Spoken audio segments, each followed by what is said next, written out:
Tech Talk with Matthew Dickerson. Matthew Dickerson. Tech Talk. Sit back and relax. It's time to talk technology. Greetings, autumn revellers. It's time to make hay while the sun still shines, for winter is nigh. And when I say make the hay while the sun shines, of course I mean tune in for another mint condition episode of Tech Talk with Matthew Dickerson. And who better to show us all the colours in their digital finery than Matthew Dickerson himself? Welcome, Matt. What's been on your mind this week? Jeez, I'm struggling to get those words out today. Tough gig there, obviously. Yeah. Well, it's been interesting. I've had a few little concerts I've attended lately. The most recently was Ed Sheeran, or most recent one was Ed Sheeran. Oh, fun. Absolutely fun. Yeah. And I remember back when I was a lot younger, you'd go along to a concert and you had a band who would have some instruments and they'd play them and sing some songs, and you thought that was a pretty good night. And Yeah, to me, that sounds like a concert, right? That's right, exactly Okay. right. And I reckon it was Madonna who said, no, that's not a concert. You need flashing lights, or you need dancers, or you need a stage show to go along with it. Yeah, U2 was doing this in the sort of mid to late 90s as well, yeah. Yeah, that's right. So you've got some of those bands that said it's just not good enough anymore to have a musician or musicians and a singer, and you put that together and play music. We've got to do other stuff to entertain the senses. And that seems to have gone to overdrive now. And so I've been to, in the last couple of months, Elton John and Billy Joel, who both had huge video screens, and they were playing specific clips that I've never seen elsewhere. So I can only imagine that they were created just for the concert or the concert series that they might have been doing. A lot of work there to create basically a film clip that can play. Yeah. Again, I quite enjoy watching on the big screen the artists themselves performing and just watching them do what they do really well. Yeah. But it seems to have gone to this whole other level where we need something else to distract us. The Ed Sheeran concert, though, was another level again. Now, most of these big open-air stadiums, they put the artist down one end and then just blast the music out. Obviously, they have speakers strategically located around the stadium, but way at the other end there, you get the binoculars out and you can still only see a little ant down on the stage. So what Ed Sheeran did was said, well, two things, I think. One, let's make it a better experience for everyone. Let's put the stage in the middle, because normally you've got a back of the stage, which you cut off some of the audience. Yeah. Let's put the stage in the middle. So that was great because everyone around the stadium could see it. But I also think there was a subtle little part there that said, now we can sell every ticket in the stadium. Every seat gets occupied. But the technology... So did he move around to face the whole audience? Or He didn't need to, because this is where I get to the technology part. The stage itself had a central part of the stage which stayed still. Around the outside of the circular stage was a moving platform. So Ed could just stand there if he wanted, and he would move around and everyone would get to see the front of Ed. But then, this is where it got really cool, they had a circular screen that sat above Ed, and that's where the whole video imagery of whatever had been produced, whatever their video production team had produced, that's where it played. So you had this circle of screens. I was trying to look at and work out what it was. I was trying to work out what was projection, but then I came to the conclusion it wasn't projection. It was it was an LED screen, if you like, a huge circular LED screen that sat above Ed, and that was fascinating. And then, of course, around the outside of the stage, they had 6 big guitar picks. And when I say big, they were 3 or 4 metre tall guitar picks that had other video screens embedded into the guitar pick that you could show those bits of the screen. So anywhere in the whole stadium, you could see Ed as he moved around on his circular platform. You could see the circular video clips and, of course, the 6 guitar picks. So it's just gone to this whole other level with the technology there. Yeah. And it makes me wonder, what's the next thing? What are we going to be watching in 20 years' time? I have no idea. For a performer to perform in concert in a big stadium. Yeah, that's right. And that's the thing. There were 86,000 people there. How the view was for all of those 86,000 people, I'm not sure, but they did everything they possibly could to give everyone in that stadium a really good view of it. But again, the technology that was in there, this whole stage was custom built for the concert series, but then they've got to unpack that and then reassemble that each place they go to. And I actually quite enjoy, you stand there at the end of the concert, and when it's the last concert in a series, then these guys that these ants just come out and they're dismantle like monkeys. the whole thing. They're just climbing up over ropes and going all over the thing and they obviously know what they're doing very well. They'll go to one spot and they start removing that, and you look away for half an hour and you look back and you go, where did that stage go? So it's quite incredible. But yeah, the technology in all of that whole bespoke, custom-built stage just for Ed, so he could have that whole circular view of everyone there. I just thought it was fantastic. And it probably is a bit harder to work for a band as opposed to Ed, who Ed basically does everything himself. Although it surprised me, they did have a couple of songs where they actually did bring a band in, and they had the band components, the drummers, the keyboards, etc., around the outside of the stage rather than on the stage, so it still left the stage all to Ed himself. But of course, Ed just has his looping machine and his guitar, and that's his own band, a one-man band. Wow. Yeah. So anyway, the technology in it was quite interesting, quite fascinating, and of course the music was very good as well. I think Ed does an incredible job. It's all part of the experience. Yeah. All right, now let's get the show on the road with our first story. Ikea is a name synonymous with sleek furniture designs, each of them with names that sound like a dose of indigestion.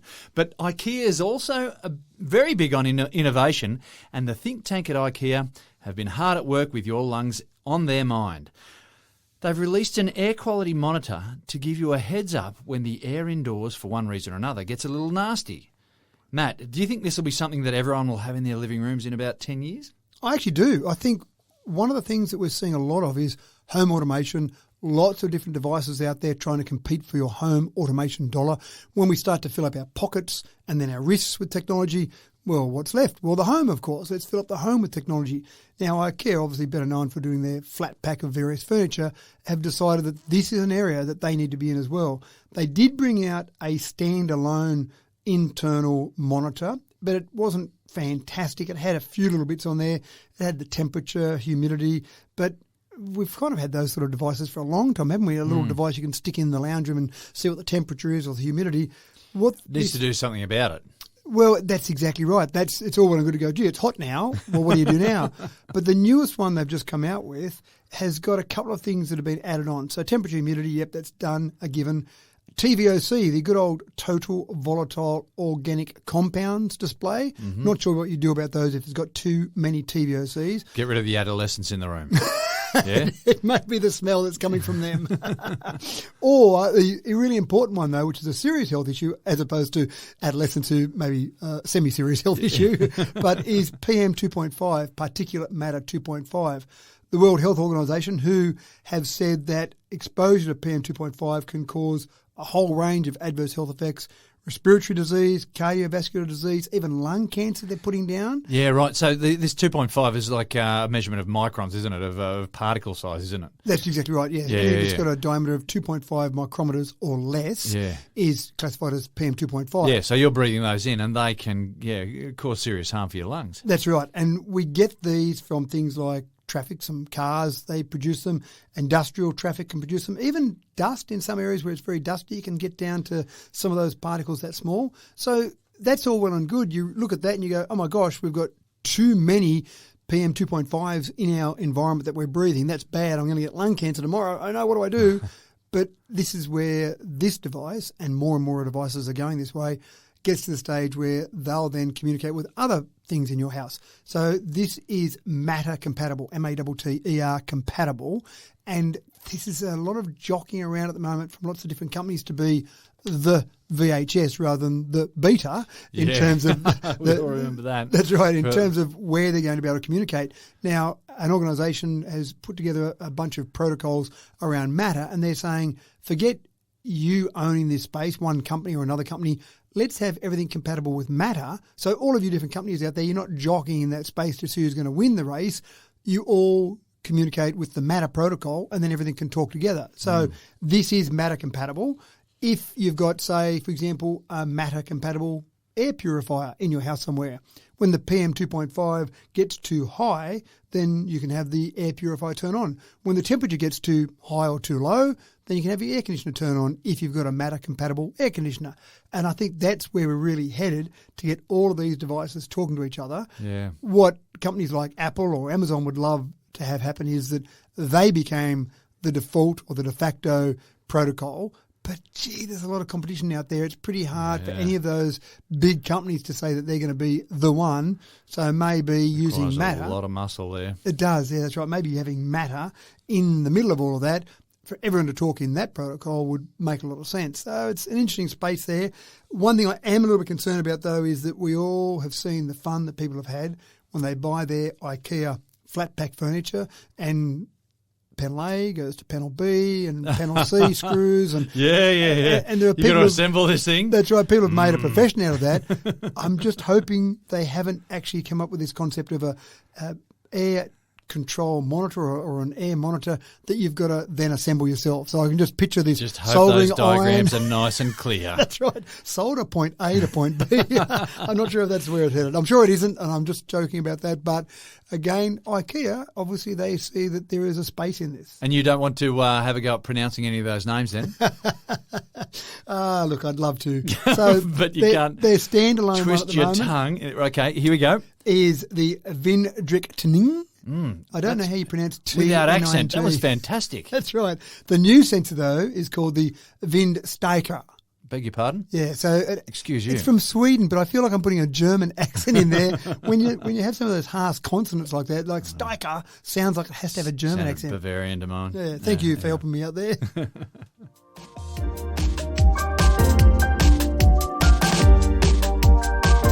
Phone addiction is a thing, and in 2023, hopefully most of us are well aware of it by now. But being aware of it and actually doing something about it are two different things, of course. So, Matt, you're here now to introduce a brand new gadget that they call the Aro. It's a smart box, and its job is to help you detach from your devices and reconnect with the world around you. Remember that, folks? Like we did last millennium? Matt, what is this smart box all about? It takes a technology solution to solve a technology problem. doesn't it? 91%. You've got too much technology in your life, so we're going to use technology to help you out. That should fix the problem, shouldn't it? 91% of people have their phone within arm's reach every day, all day. I'm one of them. And that includes when you go to bed. You've got to have it on the bedside table. Charging up, of course. That's where the I'm charger feeling is. terrible. Yeah. 63% of people have actively sought a solution to limit their own usage of the phone. Now, I did think about just put it down somewhere or turn it off, but they're not good enough, apparently. You've got to have something that does something a bit better. Now, the smart box is quite a clever concept. The smart box is just a box with some chargers in it. So you can put your phone in there and charge it up. But, of course, it comes with an app. It's not a real technology product if it doesn't have an app with it. When you put it in the smart box, you activate your app to say, I've put my phone in the smart box. I can no longer see it. I can't hear it. It's sitting in the smart box.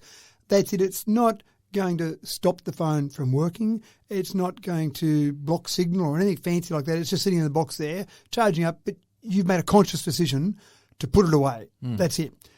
And then, of course, what you do is when you register in the app, then you get a competition going with your kids or your friends and say, let's gamify this and see if I can beat you today and have more time. How much time I haven't used my phone or had it near me. That's exactly right. Wow. And Okay. I think this is part of the whole psychology of it. If it's just, James, put your phone down for a bit. Oh, yeah, sure, I'll do that. If you actually then recorded that to look at how much time you put your phone down for the day, it wouldn't be much. But if there's a game involved, if there's competition involved, then it might be, I'll put it down and I might just set myself a target of 20 minutes or half an hour for the first few days. And then one of my kids is putting it down for an hour. Right, I better beat them. Oh, I'm breaking out into a sweat right now. So, again, I thought it might have been really clever and have the box as a Faraday cage or something like that, but it was nothing like that. It's a simple concept, it's just a box as a charger. But again, when you gamify it with that app, I actually think it's got a future here, and I think people can see them doing things with this that maybe they might have just used their phone when they didn't think about it. They're cooking something at dinner time, they listen to Tech Talk podcast, or they might want to watch a video while they're doing something else, multitasking or time splicing and such. Yeah. So there's all those things where you probably don't even realise you're using your phone until you put it down, and then you go, I don't need my phone while I'm cooking, do I? I could talk to my kids while I'm cooking something here. Maybe that's a concept. Anyway, it's an interesting concept. Of course, on Tech Talk, we'd encourage you to use more technology, so don't get it. No, if you're back in your life, obviously this is a great idea.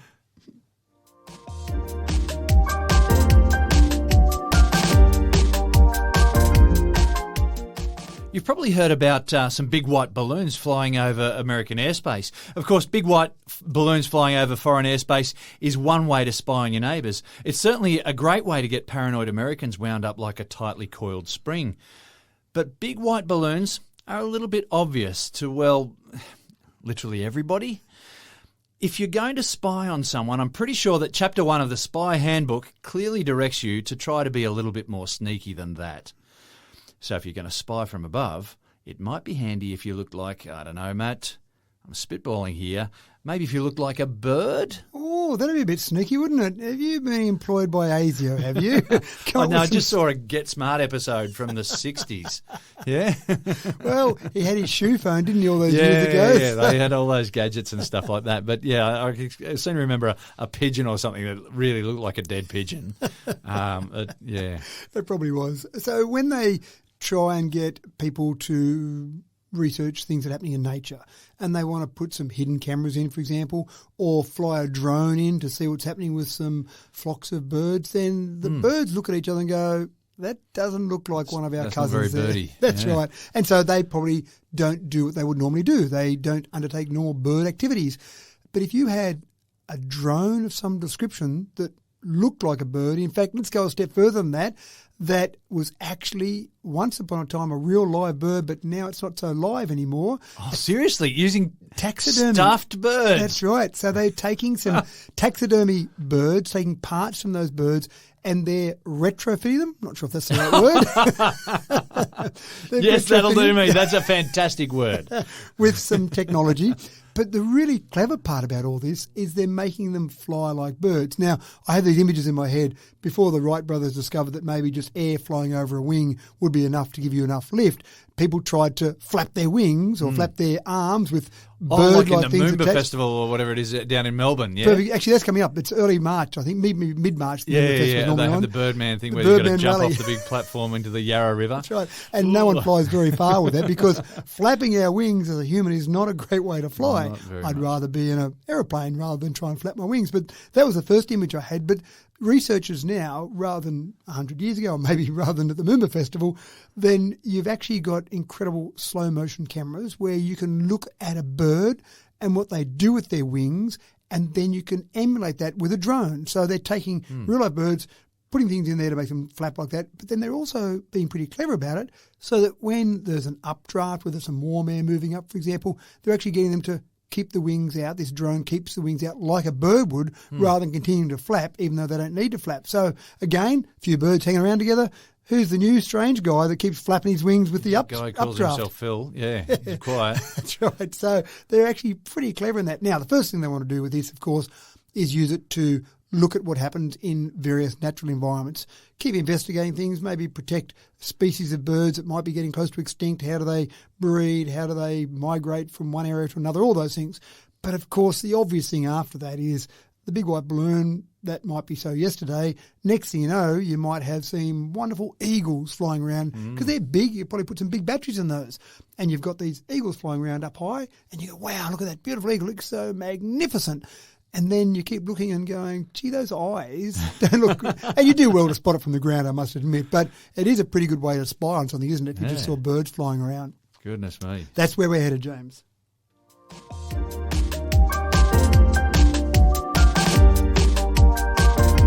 For a while now, Air Force drones have been an integral feature of modern combat zones. A small target with a minimal heat signature, they make for a difficult target to defend against. But their firepower is somewhat limited. Nothing like the firepower that an F-16 fighter can muster. Now, minimising the human element from combat has been a target for the US military for some time. And while the autopilot function in aircraft is by now a very old hat sort of concept, it's only very recently that an F-16 has been able to engage in aerial combat using solely AI tech. Matt, this is both impressive and extremely worrisome for me. It is a bit scary, isn't it? And this isn't the idea that we've seen in various shows or movies or in real life where you've got someone sitting in a bunker in a nice air-conditioned room somewhere flying a drone somewhere else By in some other remote part of the control with world. the joystick there. Yeah. This is actually AI being told, I want you to take off, go out there, have a bit of a dogfight with some other planes, and then come back and land. You make the decisions as you go. Now, the first thing I thought of was Isaac Asimov, because in his science fiction work, course, yeah. he came up with the 3 laws of robotics. It's quite funny that we use those a lot in the robotics we're designing today. So, again, this is science fiction, but he said rule number 1, a robot may not injure a human being or through inaction allow a human being to come to harm. Rule 2 was a robot must obey the orders given to it by a human being, except where those orders would conflict with law 1. And number 3 is a robot must protect its own existence as long as such protection does not conflict with the first or second laws. So basically, me telling a robot to go and shoot down another plane with a person inside seems to conflict with the 3 laws of robotics.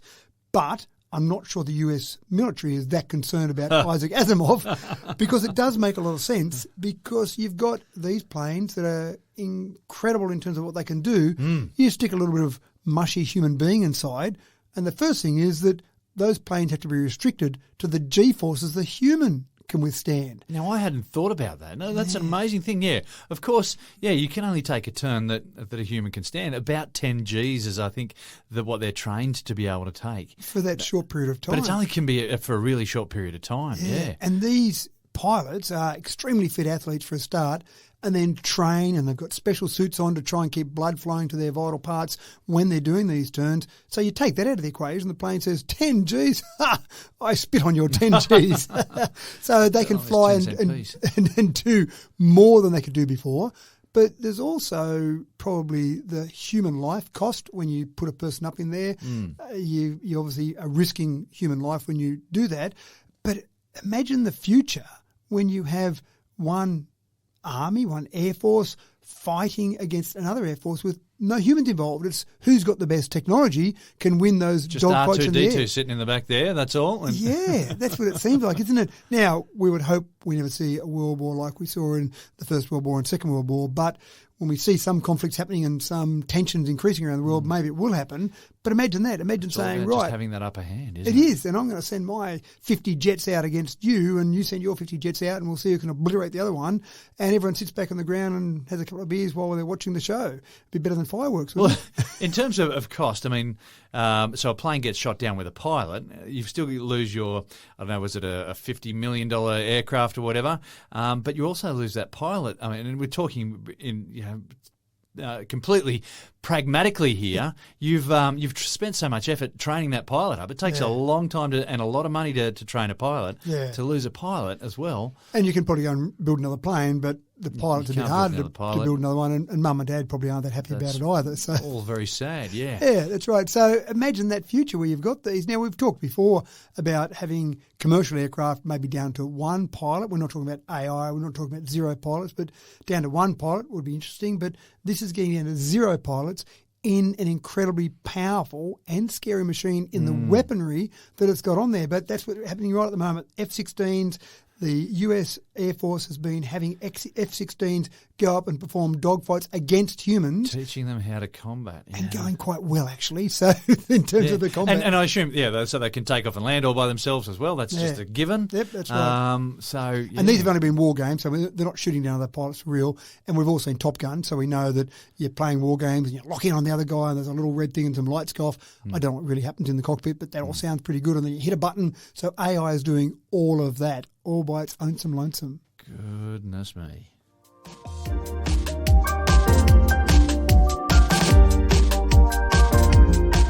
Social media company Meta is set to ramp up the verification of its users on Facebook and Instagram. Matt, what are the implications of this? I'm actually feeling a little bit sad for Facebook. Meta, so let's just go back a step. Meta's the parent company. Yeah. Facebook and Instagram, for example, are owned by Meta. In a similar way that Google created its parent company Alphabet to own Google and other assets. So Meta itself, I'm just a little bit concerned about their financial state at the moment, and I am a little bit concerned. So they're going broke? Well, yeah, they're just struggling a little bit, you know. If we go back to 2015, Facebook itself generated $17.9 billion US in ad revenue. So that seems reasonable. You could probably you could probably make a profit on that, I think. Make some lunches, yeah. Yeah. And then it seemed to go quite well from 2015 through to 2021. Average annual growth rate of 36.7%. Most businesses would be reasonably happy with that. Yeah, so by the time you're at 2021, $114.9 billion in ad revenue for Facebook alone. Just for ad revenue? Just ad revenue. So that's pretty good. And shareholders are pretty happy with that. Mark Zuckerberg could probably buy another yacht if he wanted to. Good luck to him. But then in 2022, there was a 1.1% decrease in their ad revenue. It dropped all the way down to $113.6 billion. oh my gosh, There'll be panic no Christmas stations this year. That's right. Yeah, sorry. What are we we're to do? cancelling Christmas. So what they've done is they've said, what would Elon Musk do? And no. what Elon Musk did was start to charge people on Twitter for the blue tick to say that you really are who you say you are. So Meta said, it's good enough for Elon, let's do it ourselves. So they've now introduced the concept of verification by paying for it on Facebook and Instagram. So you can be the real Matt Dickerson and no imposters can be Matt Dickerson. Is that what you're saying? That's the idea. So Yeah, right. I can have a little blue tick to verify me. You could have done that in the past as well, but it was free. Yeah, okay. But now if I want to be the real Matt Dickerson, I've got to pay for being the real Matt Dickerson.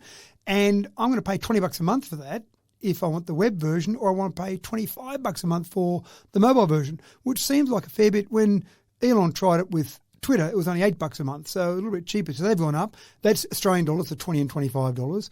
And they're actually trialling it in Australia and New Zealand first.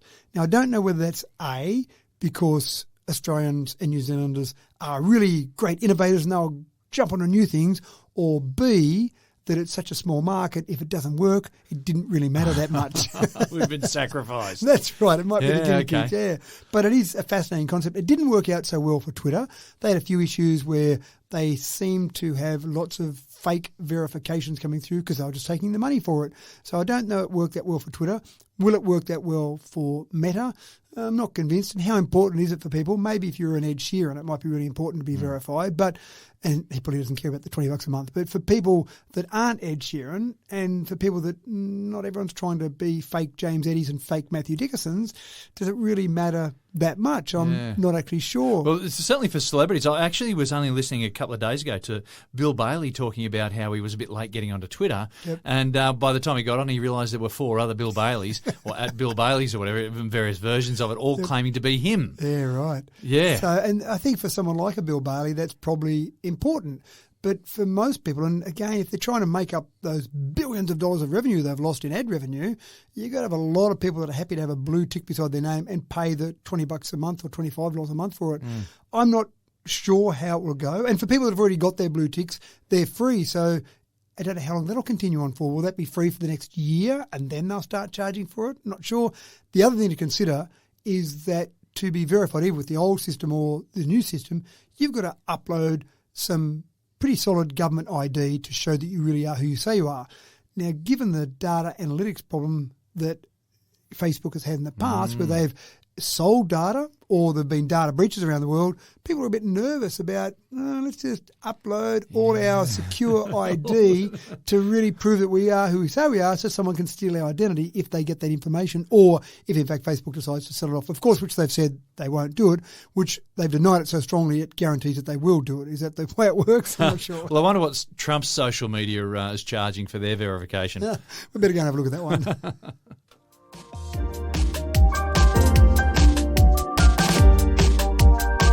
While the current climate crisis seems to bear bad news on a regular basis these days, one of the perks is that clever people are coming up with some very creative solutions on an industrial level, and the impact has the potential to be really marked. Take, for example, the production of steel, which has traditionally brought up a high volume of carbon dioxide emissions. Well, all that is set to change with a new way of doing things. Ladies and gentlemen, we bring you the H2 green steel from our friends in Sweden. Matt. We talk about Sweden a little bit, don't we? I think They seem to be very clever at doing new things. at innovating. Who would have thought? That's right. Now, it's interesting because I have discussions sometimes with people, sometimes frustrating discussions, probably on both sides of the discussion, about coal and coal being used in basically burning it to produce electricity. 1/3 of the electricity we produce across the world still uses coal at this stage. 6 billion tonnes of coal are used across the world. Now, I do say to people, we're obviously declining. We're reducing the amount of coal we're using. And if I was relying on digging up coal out of the ground for my wage, or if my community was relying on that, I'd be a bit concerned. And I have those conversations with people. And then the response I get is, sure, I admit that maybe coal for coal-fired power stations is going down, but what about steel? You're going to need coal for steel, aren't you? And at the moment, the answer is yes. at the moment, we produce about 1.9 billion tonnes of steel across the world, and that uses 600 million tonnes of coal. So not quite the 6 billion tonnes we use for power production, but still 600 million tonnes. Still significant. If you're a miner, you could probably generate a bit of income out of mining 600 million tonnes of coal. And if you look at the global greenhouse gas emissions from that, 7% of all global greenhouse gas emissions come from steel. We don't think about it much. We think about transport. We think about planes and ships and cars and cars and cars. So we think about those things. We don't think that much about steel. We think about power production. But this is quite fascinating. Now, when you start to look at how you can do it differently, our good friend hydrogen comes into the mix. We have talked about hydrogen a little bit, but hydrogen is definitely going to be the solution for... the super fuel. The super fuel, that's exactly right. And the thing that I love about the super fuel is we've got a bit of water on this planet, so if you can just work out a good renewable power way to get that water and take the hydrogen out of that water, which we do have that concept, then that's pretty exciting. And that's exactly what happens with H2 Green Steel. This is a particular company over in Sweden, as you mentioned, that is going to be producing green steel by the year 2025 by using hydrogen as part of the process. Now, of course, they will go through that process and produce the hydrogen in a green way. They'll have renewable energy contracts. I've already said this so that, because again, as soon as you talk about hydrogen, people say, oh yeah, but you're burning coal to produce that hydrogen, so you're not gaining anything. And if you did that, you're right, but you probably wouldn't be that smart if you're doing that. Yeah, look, that's a really dodgy gotcha, isn't it? It is a dodgy gotcha. I'm going to steal that. That's good. So one of the things that they'll do is they'll produce green hydrogen. They'll then use that in the process. And obviously you need a fair bit of heat to produce steel, and you've got basically you're melting steel, so you want a bit of heat there. That used to be with a coal-fired blast furnace, but they're doing that now with hydrogen. This particular company, one particular company, has said by the year 2030 they'll be producing 5 million tonnes of steel each year via this green steel method. And you go, wow, that's pretty impressive. But then when you think about the 1.9 billion tonnes that we used last year, 5 million tonnes isn't that significant, but that's just one company. In the UK, for example, the government has said that they're going to give £600 million to their two largest steelmakers to convert them over to some form of green steel production. So this will be the first plant, H2 Green Steel will be the first plant in the world to produce green steel, but that's the first one. Yeah, just the first. That's right. There are lots of steel producers across the world, and all of those, well, I think it'll have to get to the stage where all of those, but a lot of those will start to get to that stage where they're producing green steel. But pretty fascinating. It's something you don't think about a lot. You see some steel being used in a building. You don't think, gee, I wonder how much coal was used to produce that steel, because it's not there, it's not obvious there. But green steel, I think people will be starting to get to the stage when they're doing building projects, they'll say, I need to get my net zero, I need green steel in this project.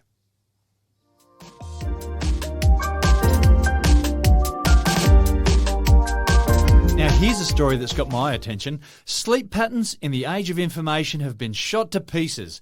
We are on all the time. So when we try to switch off and go to sleep, our hyperactive brains don't settle like they used to these days. Sleep patterns are being interrupted because brains have been reprogrammed by our devices. Matt, it's time for some clever tech to step in once again and save the day. It sounds like the smart box, doesn't it? The tech's the problem. We're going to solve it with tech. That's right. And that's exactly right. People do watch TV in bed. They play on their phone in bed. They play on their tablet in bed. Yeah. And, of course, then they try to go to sleep and they're still thinking about all those things that are stimulating their brain. But you've also had like the blue light flashing at you and whatnot, so that interrupts your circadian rhythms. These have been all linked to problems such as diabetes, and I understand increased cancer rates and things like that. All sorts of things, heart disease, diabetes, mental health problems, high blood pressure, all of these things can be linked to a lack of sleep, which then is linked back to technology. 71% of people in the UK don't get the recommended amount of sleep, and 15% are getting less than 5 hours. So it is a problem. And even just in lost productivity, in the UK last year, they said that lack of sleep and then some of those health issues that were as a result of that lack of sleep, $40 billion a year, they estimate in lost productivity. There's a fair few extrapolations going on there, I'm sure, a fair few estimations, but for sure. This is the problem. But what we're seeing now is this whole sleep industry evolving. It was worth $15 billion last year, but expected to be worth $67 billion by the year 2030. And some of the solutions are actually quite simple. There are apps available for a whole range of things. You can put things on your body. We've got watches now that can track the amount of sleep, and again, just to see how much sleep you got throughout the night. And so you can start to adjust what you're doing. But then you can tie that back to things like, I'm not getting enough sleep. I need an app that can help me. And so you've got apps that will, get ready for it, read you bedtime stories. So what we used to do for our kids and what our parents did to us was that bedtime story, and we felt a bit sleepy and went off to sleep. That was actually something that they were well advanced. They knew that that would be a great way of sleeping. And apparently the stories themselves and the way people read them and some of the pauses in them gets us into that mode of sleep. And so that works really well. You've got other devices that might just play you some soothing music, for example. I'm a big one for the white noise or the sound of rain. Yeah? Right, yep. Yeah. The other part is when you've got some natural sounds around you. So living in a regional area as we do, we don't hear a lot of other noise, traffic noise, that type of thing. But I really notice it when I go and stay in a big city, just the noise of the city, not even just traffic noise, it's just the noise of the city. Yeah. And if I say to someone that lives there, they go, what are you talking about? I can't hear anything there. And for me, it's different. Again, you stay there for a few days and you get used to it. But that's where I think that white noise that you're talking about can block out those other sounds. People coming from big smoke to regional areas probably see the same when they go, oh, those birds, I can hear those little birds, or I can hear a dog barking when you mightn't be able to hear that in the city. So it is quite interesting, but I think this whole area is something that we just haven't explored that far, but technology is going to be the real thing. And not that I'm going to share advice, but if you had a company that you saw was in that sleep game, it might be worth keeping a bit of an eye on that, because I think this whole sleep game is going to develop dramatically. A bit of an industry. A huge industry based on just some of that data and some of those things that are happening there. So again, just keep an eye on it and see where it's going. But there is technology out there. If you've got some of these sleep problems, there is technology out there to help you.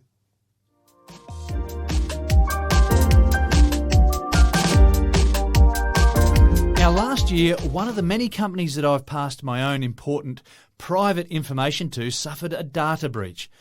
They weren't alone. There are a number of these stories in 2022, and the unnerving feeling that it leaves customers with is a major issue of our modern day. My personal data may be used by someone else producing fake documents, credit cards, passports and such, at any stage in the unforeseeable future. There is a burden on all companies with large databases of customer data to protect it, and so a Privacy Act reform has been produced to hold these businesses to account. What are the details on this, Matt? It's actually really interesting that we often talk about the fact that technology is sometimes a little way or a long way ahead of our laws, and that applies in a whole range of different situations. This is a classic one of those.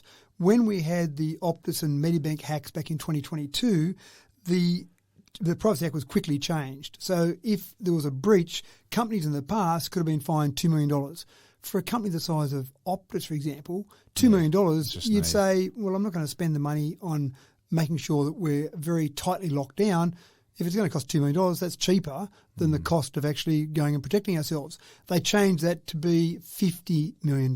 So suddenly you might go, maybe we better have a little bit of a look at this again and see if we're doing it right. These latest changes, 116 different proposals are being put forward as a draft at the moment, and they're open for submissions till the end of March. But some of the big changes here are related to the individual and what you can do. So if, for example, you saw a breach that impacted you, someone stole your identity or someone tried to take a bank loan in your name, whatever it might be, they're opening up potentially, again, this is all draft, they're opening up where you might be able to sue the company as an individual.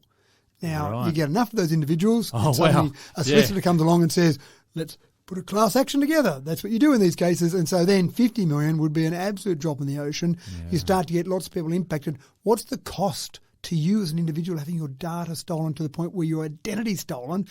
Gee, I don't know. I think it would be a huge amount, because it can have ramifications for months and years, just going and getting a home loan to buy your first home, and the bank says, sorry, we looked at your track record, it's horrific. Well, you've got default loans all over the place. Yeah, credit cards. All sorts of things. Yeah. So the inconvenience to your life, what is that worth? I mean, that could be worth a lot. So you suddenly start to get thousands of people impacted and they all want to sue for $1 million, that starts to get to be a big number. So this is quite fascinating. We see around the world some of the privacy acts that are in place are much more advanced than they are in Australia at the moment. And obviously you tend to look around the world to see what's happening. But in places like Singapore, New Zealand even, some European countries have got much more advanced privacy laws that makes the individual company much more responsible. I think that's where we're going here. There'll be more responsibility on those individual companies. So again, if you're a cyber security expert in Australia, there might be a lot of business coming your way. Absolutely.